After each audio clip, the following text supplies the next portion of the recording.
Grabe, gusto kong talaga mag-rice. Buti na lang dito sa tabi, merong kanin. Yan o. Okay na.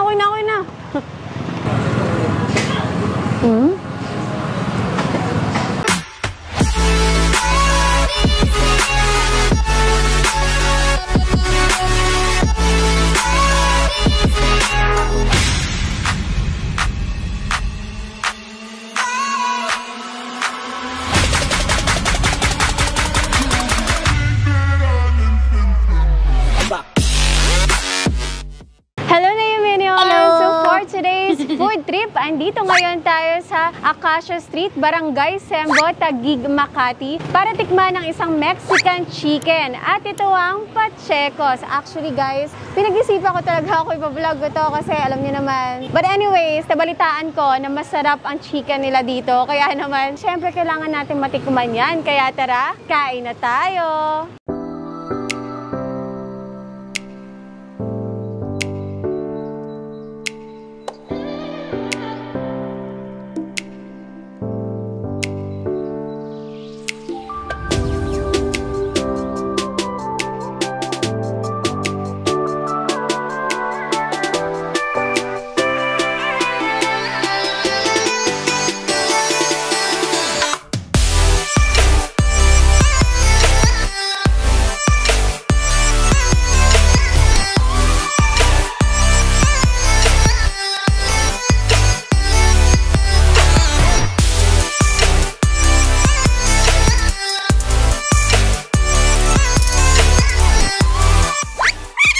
Kaya Pacheco yung pangalan namin, kinuha namin sa Spanish or Mexican name at sinabay rin namin yung aming logo na letter P kasi nagandaan kami sa logo, so yun na rin ang ginamit namin nung humanap kami ng pangalan na Pacheco. 3 years, 2020 nabuo namin yung business, tapos nagpa-franchise na rin kami. Pero ngayon, lahat tinatayo namin, puro company owned naman muna. Meron kaming branch sa West Rembo, Makati, Taguig. Dito sa T. Alonso, Sembo, Taguig, Makati. Pinagsama, Taguig, Phase 2 at saka Tuktukan, Taguig, General Luna along City Hall ng Taguig. Chicken, raw weight 1 kilo. Nagtayo kami ng chicken store para sa pangmasa. Nakabili sila ng ibang flavor, ibang taste. Hindi yung typical na lechon manok ang flavor. Ito naman, ibang flavor naman, 280, 1 kilo. Mexican flavor naman na matitikman natin. Yung mga natitikman natin sa mga malls, nilalagay natin dito sa street para matikman ng masang Pilipino. Ang price ng chicken natin, 280. Lahat ng flavors, may lemon roast, original, pepper roast, spicy. Lahat 280. Bisitahin nyo kami dito sa Sembo, West Rembo, Pinagsama, and Tuktukan, Taguig. 9 a.m. to 9 p.m. Monday to Sunday.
Nakuha ko ng in-order ko. And by the way, 4 kasi ang flavor nila dito. And yung kinuha ko, yung spicy flavor. Siyempre, mahilig tayo sa spicy. Alam nyo naman yan. Kaya ito yung in-order ko. So, meron silang 4 na flavors. Meron silang lemon roast, original flavor, spicy, and pepper roast. So, tara. Tikman na natin to. Meron siyang kasamang yogurt sauce. Kasi nga Mexican chicken siya, kaya meron din siyang kasamang yogurt sauce. Pero, try muna natin ang walang yogurt sauce. Tapos natin. So, yun guys, para makain natin ng maayos, papachop ko kay kuya, pero sa 4 lang. So, kayo bahala. Kung gusto nyo orderin siya ng buo lang, or pachop nyo na, pwede nyo naman i-request yun. So tayo, pa-chop na natin para kain na lang ng kain. So ayun na guys, pa-chop ko na yung manok natin. So tikman muna natin na wala pang yogurt sauce. Yun o. Chicken. Hindi ko alam saan ko kakagatin.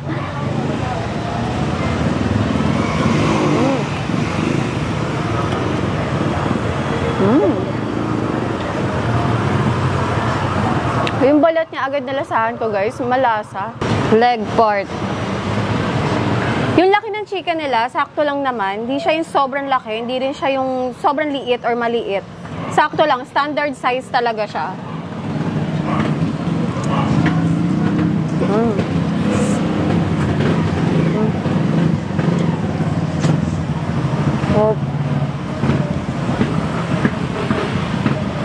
In fairness guys, yung chicken nila sobrang malasa talaga. Pero try natin with yogurt sauce. Kasi gusto ko na magkanin kanina sa sobrang lasa ng chicken nila. Pero syempre, try natin with yogurt.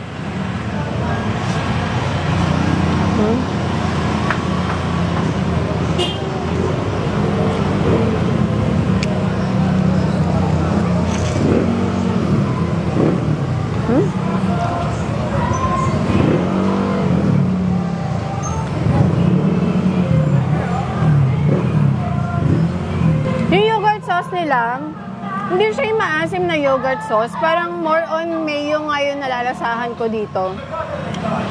Wala siyang sour taste, pero mag-garlic yung sauce nila.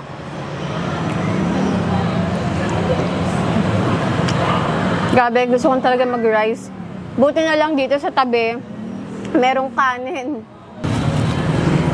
Yan. Kung magkanin tayo kasi meron na tayong rice. Mainit-init pa yung kanin. Ito kasi pangkanin talaga dahil napakalasa. Kahit wala siyang sauce, ang init.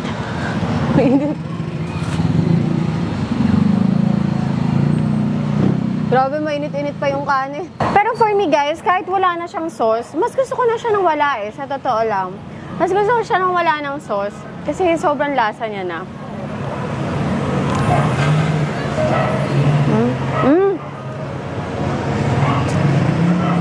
Meron pala silang nilalagay pa na juice. Lagyan din natin yung rice. Laki nito patulong naman. Yan, papatulong tayo kay Manuel maglagay ng sauce. Yan. Ooh. Yan Okay na. Meron pa sila talaga nilalagay na juice ng chicken pag nilagay nila sa pouch. Kasi pag tinake out mo siya, puro take out lang kasi dito wala talagang dine-in. Ako lang talaga yung nag-dine-in dito habang nakatayo. Pero kayo, pwede nyong kainin sa bahay nyo, di ba? Parang bumili lang kayo din sa labas kasi walang dine-in siya, puro take out lang. Tapos magsaing na lang kayo sa bahay nyo ng kanin. At dahil ako, ayoko na siyang patagalin pa. Dahil medyo malayo-layo yung bahay ko, kaya dito ko na siya kinain.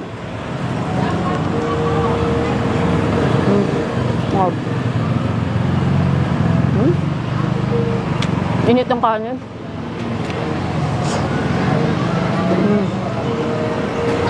For the best with rice talaga.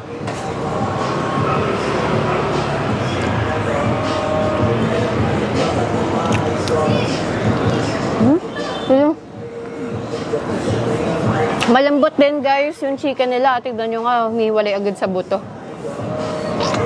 Hindi siya dry. Pero mamaya try natin yung breast part kung tender pa rin.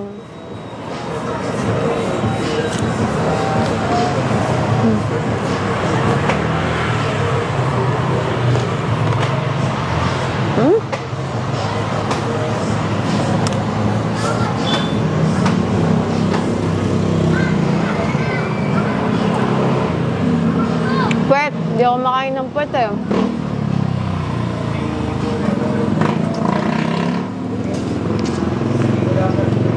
Mabe?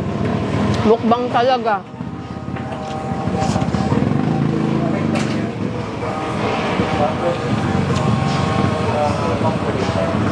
Gusto ko sa chicken yung dito talaga yung sa thigh part.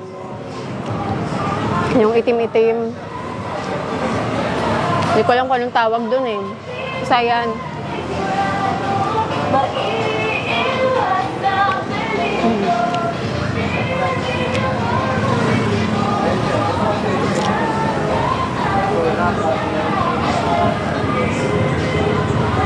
Breast part.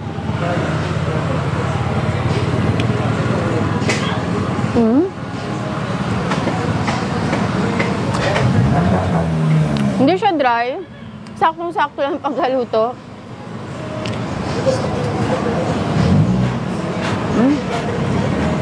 Tsaka malasa.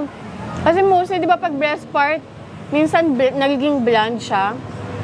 Pero ito, kahit breast part, malasa pa rin siya. Talaga yung lasa ng chicken na to, nanonood sa hanggang loob. Talagang na-marinate siya ng maayos.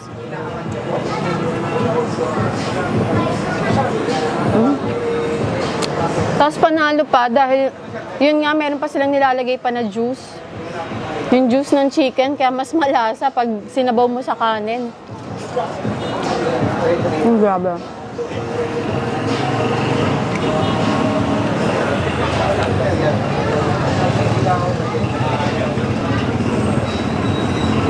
Hindi ako mahilig sa breast part or rib part, pero ito nakakain ko. Ibig sabihin, malambot siya. Tender. Hindi siya dry. Grabe. Bibilaukan na ako. Gusto mo talaga eh. Bakit? Dahil mo nakain eh. Nagmukbang. Ubus mo na eh. Nagmukbang na talaga ako dito. Tatakam na tuloy ako. Tapos ito guys, meron pa silang kasama na leeg dun sa manok. Kulang na lang, pati yung ulo kasama. Pero yung pati leeg sinasama nila.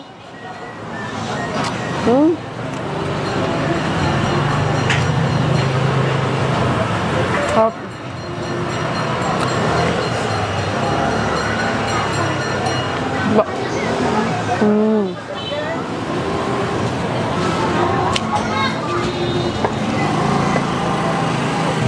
Grabe. Try nyo na.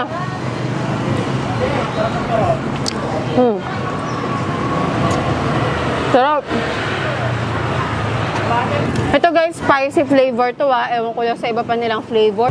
Pero balita ko masarap din yung iba pa nilang flavor tulad ng lemon rose or yung classic nila. So yun guys, hanggang dito na lang yung vlog natin for today's video kasi medyo mahaba-haba na to at napapahaba na rin ng kain ko, pero kasi na-enjoy ko talaga tong chicken ng Pacheco. So kung gusto nyo rin i-try, again, located to dito sa may Acacia Street, Barangay Sembo, Taguig, Makati. Ayan, wag na kayo magtalo-talo kung Taguig o Makati, basta Taguig, Makati daw sila. And meron pa silang iba't ibang branches, ayun nga sinabi ng owner kanina. So check nyo na lang kung malapit kayo sa area. Try nyo din, and available din sila sa Lalamove Pabilis Service. Ayun, so kung gusto nyo try, pwede rin kayo magpa-deliver through Lalamove. So there you go guys. Thanks guys again for watching, at kung hindi ka pa nakapag-subscribe, please subscribe to my channel at para updated kayo sa mga videos sa i-upload ko, tap the bell icon. So I'll see you guys again. Bye!